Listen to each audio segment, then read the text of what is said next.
ထုံးစံတိုင်းပဲကျွန်တော်တင်တန်းရဲ့ရိုးရှင်းလွယ်ကူတဲ့မြန်မာနီးမြန်မာဟန်ဘာဟန်လဲကလေးတွေမြန်မာနီးမြန်မာဟန်အဲ့လိုကိုတိုင်ပေါင်းညီနေရ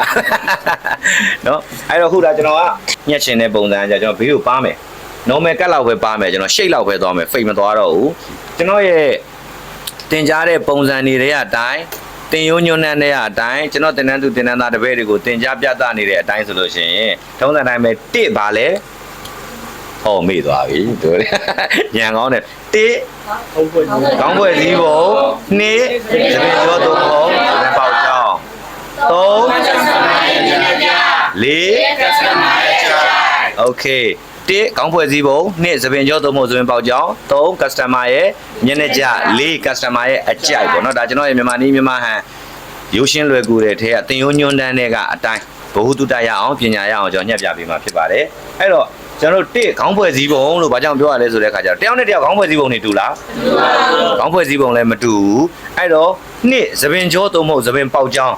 တူလားတူပါဘူးတချို့ကသပင်ကားတယ်တချို့ကသပင်ကတ်တယ်တချို့ကသပင်လှိုင်းပါတယ်ကောက်တယ်တချို့ကဘွေကညာဘက်ကရှိတယ်တချို့ကဘွေဘယ်ဘက်ကရှိတယ်ဒါတွေလည်းမတူညှက်ချင်တဲ့ပုံတူပေမဲ့သပင်ပေါက်ကြောင်းတွေ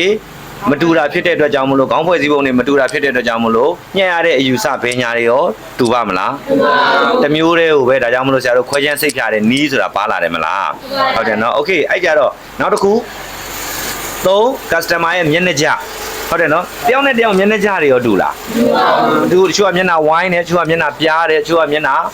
ချွန်တယ်ဆရာတို့ဆိုမျက်နှာရှည်တယ်မျက်နှာရှည်တဲ့မှာပါတော့ဆရာတို့ဘေးကတော့ပါမယ်အနောက်ပိုင်းကတော့အရန်ကြီးမပါတော့ဘဲနဲ့အရန်ကြီးဂိုက်ရှိတ်ကိုထိုးမပြတော့ဘူးအထူပုံစံလေးထားမယ်မူးလက်လောက်ကြီးလည်းမကြဘူးကွာနော်ဒါကြီးလည်းမထူဘူးဒါကတော့ဆရာရဲ့နောက်ဆုံးနံပါတ်4တင်ယုံညွန်းနဲ့အတိုင်း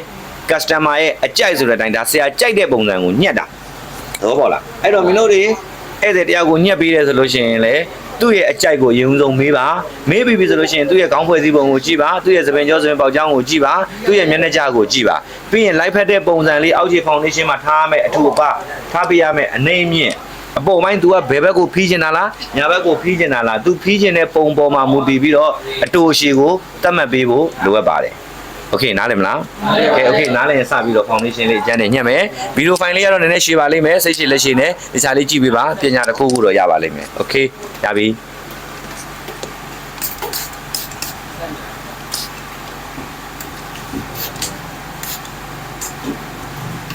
သပင်နှာခေါင်းစတင်ညက်တော့မယ်ဆိုရင်ရေလေးပါဖြန်းစီခွဲကြောင်းလေးတခြား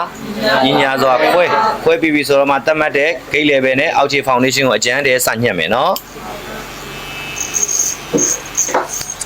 ရှမ်းမပေး